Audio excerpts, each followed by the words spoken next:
Hi everyone, it's Ian here from Crack Maths, back for tutorial 49. This time we are looking at how to calculate the volume of a cylinder.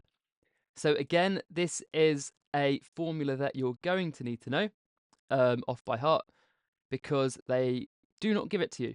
The formula for this, I'll just write it down to start off with. Volume of a cylinder is equal to pi r squared times length. Okay, so very similar actually to the volume of a triangular prism, because a cylinder is a sort of prism.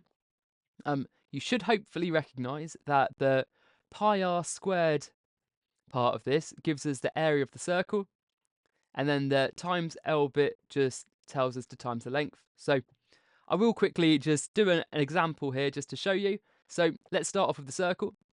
Imagine I have the circle here with a radius of 5 centimeters.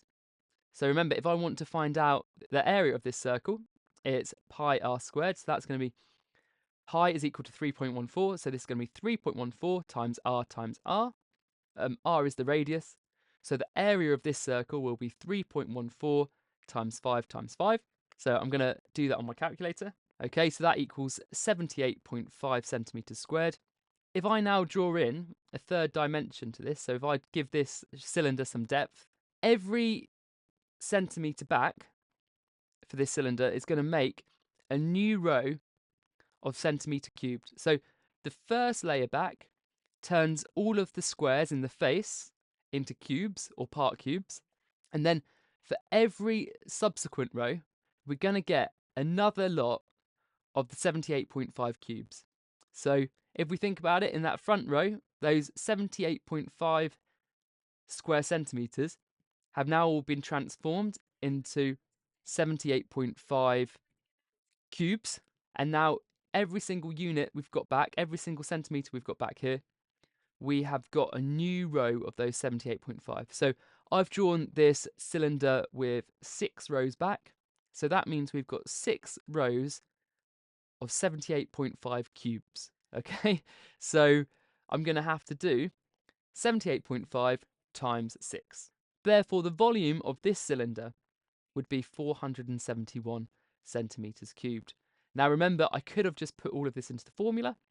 So volume of a cylinder equals 3.14 times 5 times 5 times 6. Okay, remember that's pi times radius, which was the radius squared, and then times the length, which is the 6. So the best way for us to get better at this is to do some practice. So let's have a look at some questions. So here we go, we've got question 1, and this says, what is the volume of a cylinder with a radius of 8 millimeters and a height of 10 millimeters? So remember, we've got the formula. Volume of a cylinder equals pi r squared times length. We can just call it pi r L. Pi r squared L as well, remember, because when we write letters next to each other, that means they are being multiplied. So volume of a cylinder is pi r squared L. Okay, we can rewrite that now as volume of the cylinder equals 3.14 times r times r times L. And then we can now put our numbers in there. So we've got 3.14 times 8 times 8 times 10. So I'm going to work that out on my calculator because that is not a mental maths question. And so that equals 2009.6 millimeters cubed. Okay, remember it's cubes because we use cubes to fill up 3D shapes. Okay, great. Let's have a look at question 2. Question 2 says, if the radius of a cylinder is 5 centimeters and the length of the cylinder is 12 centimeters, what is the volume of the cylinder? So remember, the volume of a cylinder is pi r squared L. Okay, so that equals 3.14 times radius times radius times length. We've been told the radius is 5 centimeters and the length is 12 centimeters, so we can just add these in. So we're going to get the volume is going to equal 3.14 times 5 times 5 times 12. Okay, I'm going to do that on my calculator. Okay, there we go. And so that equals 942 centimeters cubed. Okay, great. Let's have a look at question 3. So here we go, question 3. Question 3 is a bit different. Question 3 is a reverse calculation question, I can see. But let's read it first and then we can take it step by step. So, question 3 says, a cylinder has a volume of 620 cubic meters. If the radius of the cylinder is 8 meters, what is the height of the cylinder? Okay, right. So remember with these, we write down our formula, we put in what we can, and then we deal with the reverse calculation at the end. Okay, so we know that the volume equals pi r squared L. So we can do 620 equals 3.14 times 8 times 8 times L, or length. Okay, so here we go. Now what I'm going to do is I'm going to work out what 3.14 times 8 is. So I'm going to get here that 620 equals 200.96 times length. So remember, it's not so obvious with this one, but remember that when we have a product that is the result of multiplying two numbers together, that number divided by one of the other two numbers equals the other number. So remember, always think about 3 times 4 equals 12. So if 3 times 4 equals 12, then 12 divided by 4 is 3, and 12 divided by 3 is 4. So what we have here is 200.96 times length equals 620. So 620 divided by 200.96 is going to give us the length, okay? And I'm going to do that on my calculator because that is a calculator question. And so that equals 3.085, which I'm actually going to call 3.1 to 1 decimal place, okay? Oh, and this was the height. So this is actually 3.1 meters to 1 decimal place. Okay, perfect. Right. If you need some more practice of these, quickly go over to the practice section of tutorial 49. If not, stick with me and we are going to look at some scenario questions. Okay, so here we go. We've got question 1. And question 1 says, a cylindrical vase has a height of 6 inches. If the radius of the vase is 4 inches, what is the volume of the vase? Okay, so this is a nice straightforward one. So remember, volume equals pi r squared L, okay? Or pi times the radius squared times length, or 3.14 times r times L, or 3.14 times the radius times the length. Okay, so let's work this out. So we know that the radius is 4 and the height is 6. So the height is in the place of the L for this one, for length. So height, length, they're both the same in this situation. We've got the circle and then we've got the depth. We've got pi r squared, which is going to give us the area of the circle. So 3.14 times 4 times 4. And then we've got to times that by 6. And that's going to give us a 301.44. And this is going to be cubic inches this time. Okay, because the units were in inches, all of them were. So that's fine. So there we go. The volume of this shape is 301.44 cubic inches. Okay, great.